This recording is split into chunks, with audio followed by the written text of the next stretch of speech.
একটি release video with কিছু special ডকুমেন্টেশনের জন্য নতুন একটি ভিডিও বানানো।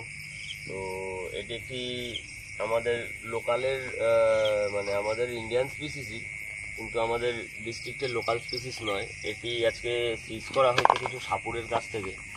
এটি সেই সাপুরেগুলো নিয়ে গ্রাম বাংলায় ঢুকে কিছু বুঝবুঝি চালাতে গেছিল, সেখান থেকে সেটিকে সিজ করা হয়। এটি হচ্ছে স্যান্ড বোয়া, যেটিকে বাংলায় বলা হয় তুতুর। তো এর ডেফিনেশনটা আমি দেখাবো। তার কারণটা হচ্ছে এই সাপটি অনেকটা চন্দ্রবোড়ার সাথে মিমিক্রেশনে আসে, যে কারণে সাপুরেরা এটাকে চন্দ্রবোড়া বলে লোকজনকে ভর্তি খাওয়ায়। তা এটি অ্যাকচুয়ালি কনস্ট্রিক্টর প্রজাতি। মেনলি আমাদের যে পাইথন বা বোয়া আছে তারই একটা মিনিয়েচার। এটিও এক ধরনের বোয়া, মিনিয়েচার অফ বোয়া। এটি হচ্ছে স্যান্ড বোয়া।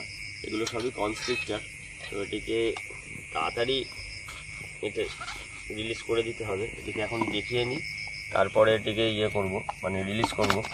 তো সাপটি আপনারা ভালো করে দেখুন। বিষয়টা হচ্ছে এই সাপটি নন ভেনোমাস, কিন্তু প্রচণ্ড স্ট্রাইকার, খুব ভালো মাপের স্ট্রাইকার। এবং সবচেয়ে বড় ব্যাপার যেটা, নন ভেনোমাস হওয়া সত্ত্বেও এটি কিন্তু নকটার্নাল এবং ডিউরিনাল দুই রকম মুভমেন্ট। নকটার্নাল মিনস হচ্ছে যেটি রাত্রিবেলা মুভমেন্ট, নিশাচর।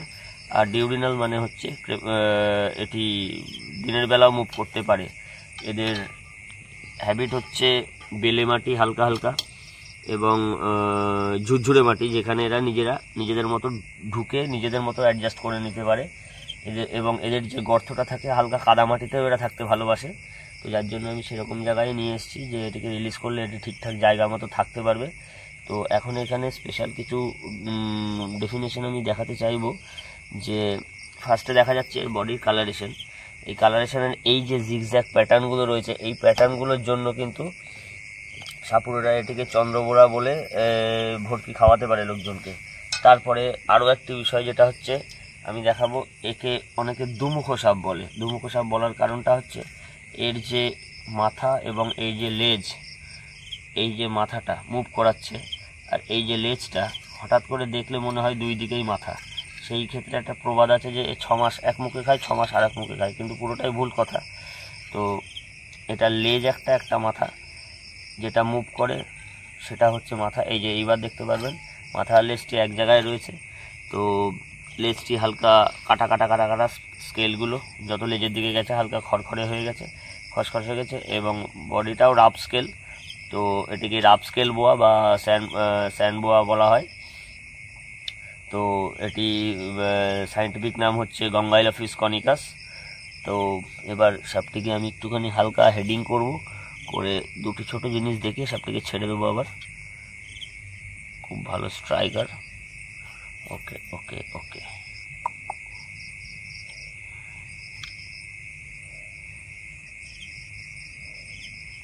প্রচণ্ড বাইট করার টেন্ডেন্সি এই সাপগুলোর, যেহেতু কনস্ট্রিক্টর। তো সেক্ষেত্রে এরা খুব, এই ছোট হলেও এদের সাইজ অনুযায়ী এরা খুব ভালো মাপের স্কুইজ করার ক্যাপাসিটি রাখে। তো এইবার আমি যেটি দেখাতে চাইব যে এরা কিন্তু অ্যাকচুয়ালি কাছ থেকে দেখলে বোঝা যাবে, খুব ক্লোজে দেখলে এদের যে লোয়ার জয়ের লেবিয়াল স্কেলের সাইড দিয়ে এদের হালকা ছোট ছোট হিট সেন্সিং পিট আছে। এটা জানি না, আশা করি বোঝা যাচ্ছে কিনা। এই লোয়ার জয়ের এই সাইডেও আছে এবং এই সাইডেও আছে হিট সেন্সিং ছোট ছোট পিট আছে, যে কারণে এরা কিন্তু স্পেশালি বোয়া বা পাইথনের ক্যাটাগরিতে পড়ে। এই কারণেই যে এরা কিন্তু স্পেশালি শুধু যে চোখে দেখে শিকার করে বা শিকারের মুভমেন্ট দেখে যে শিকার করে তা নয়, তার সাথে হিট সেন্স করতে পারে যে কোনো শিকারের। বা এদের যে ক্যাপটিভ প্রেগুলো যেগুলো আছে, সেই প্রেগুলোর বডির টেম্পারেচার অ্যাডজাস্ট করে নিয়ে সেই টেম্পারেচারকে ফলো করে এরা স্ট্রাইক করে শিকারকে অ্যাটাক করতে পারে। এবং আরও আমি দেখানোর চেষ্টা করব যে এদের অসংখ্য দাঁত রয়েছে। এটা নন ভেনোমাস, কিন্তু এই যে দেখুন অসংখ্য দাঁতের সারি, মাছের দাঁতের মতো অসংখ্য দাঁত রয়েছে, ছোট ছোট ছোট ছোট দাঁত রয়েছে। সাইড দিয়ে দেখানো যাবে হালকা করে। এই দাঁতগুলি হচ্ছে এদের খাওয়ার গ্রিপ করতে সাহায্য করে। আর এটাই হচ্ছে বিষয়। এই কারণে এরা হচ্ছে কনস্ট্রিক্টর। এদের টেন্ডেন্সি হচ্ছে এরা ধরে নিয়ে শিকারটাকে গ্রিপ করে কামড়ে ধরে এরকমভাবে পেঁচাতে থাকবে, এবং যত বেশি প্রেশার দিতে পারবে তত বেশি শিকারটাকে এরা গ্রিপ করতে পারবে। এবং শিকার হচ্ছে এদের শিকারে ছোট ছোট ইঁদুর, ছোট ছোট পাখি, এইসবগুলি, ছোট ছোট গিরগিটি, টিকটিকি, এইসবগুলি হচ্ছে এদের শিকারের মধ্যে পড়ে। এবং তার সাথে আর একটা জিনিস দেখাতে আমি চাইবো, যদিও সেটা দেখাতে পারি, সেটা হচ্ছে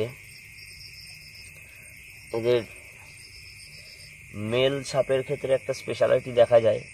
এই সাপগুলি যদি মেল হয় তাহলে এই ভেন্ট্রালের দুই সাইড দিয়ে এদের ক্লয়েকা পার্ট দেখা যায়, যেটি হচ্ছে ফিমেলকে টেম্পটেড করার জন্য মেনলি ইউজ হয়। কিন্তু ক্লয়েকাটা অ্যাকচুয়ালি হচ্ছে সাপের যেটা আগে পা ছিল, হ্যাঁ এই সাপটির মধ্যে দেখা যাবে, এই সাপটিতে দেখা যাবে সাপটি মেল আছে।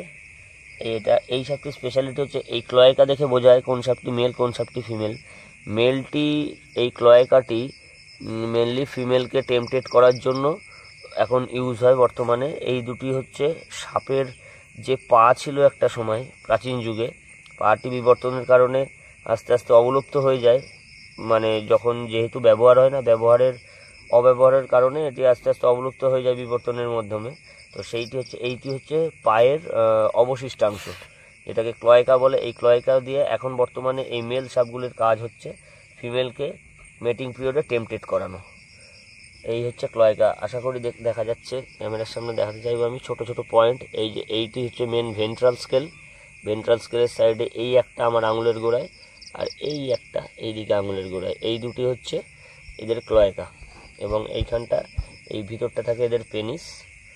এরা যখন মেটিং পিরিয়ডে আসে, মেটিং পিরিয়ডে ফিমেলকে টেম্পটেড করার জন্য এই ক্লয়েকা দুটো এখন মেনলি ইউজ হয়, আর বাদ বাকি আর কোনো কাজ নেই এখন। তো এই দুটি হচ্ছে সাপের পায়ের অবশিষ্টাংশ। তো সাপটি এবার আমি নর্মাল মুভমেন্টে একে ছেড়ে দেওয়ার চেষ্টা করব।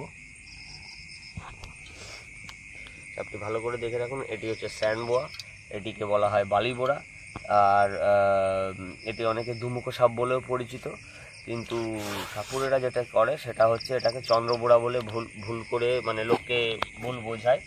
এবং সাধারণ মানুষও চট করে সাপের ডিফারেন্স বুঝে উঠতে পারে না, যে কারণে এদেরকে চন্দ্রবোড়া ভেবেই ভুল করে।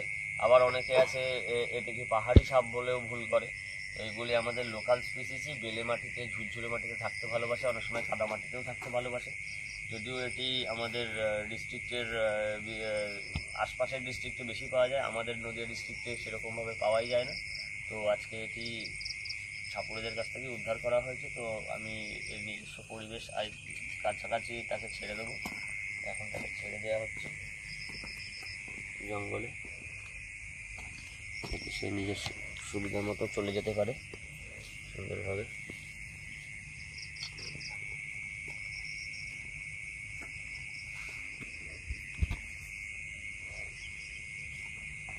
এবং এদের আরেকটি জিনিস আমি দেখাতে চাইবো, এই যে এরা যে নেচারে থাকে যখন, ঠিক এরকমভাবে কেমোফ্লেজ করে। এই কেমোফ্লেজের কারণেই ছোটো ছোটো শিকারগুলি এদেরকে বুঝে উঠতে পারে না। এই পাতা, শুকনো পাতা ঠাতা এইসবের সাথে এরকমভাবে দলা পাকিয়ে পড়ে থাকলে পরে এরা সাংঘাতিকভাবে কেমোফ্লেজ করতে পারে। এই কনস্ট্রিক্টরের একটা স্পেশালিটি হচ্ছে এরা কেমোফ্লেজের মাস্টার। এরা কেমোফ্লেজের মাধ্যমেই এদের নিজেদের শিকারকে নিজেদের গ্রিপে নিতে পারে। নাহলে এদের চেহারা অনুযায়ী এরা বেশি স্পিডলি মুভমেন্ট করতে পারবে না, যে শিকারের পিছনে ছুটে অন্য সাপেদের মতো সেটাকে গ্রিপ করবে। তাই জন্য এরা কেমোফ্লেজ করে বহুদিন, বহু ঘন্টা, বহু সময় ধরে সেখানে ওয়েট করে তারপরে শিকারটিকে নিজের গ্রিপে নেয়। তো এটিকে এখন আমি নেচারে ওর মতোই ছেড়ে দেবো, যাতে ও নিজস্ব পরিবেশ আবার অ্যাডজাস্ট করে নিতে পারে। যদিও পরিবেশটি ওর কাছে নতুন, তবু চেষ্টা করবো যাতে ও নিজের মতো করে অ্যাডজাস্ট করে নিতে পারে।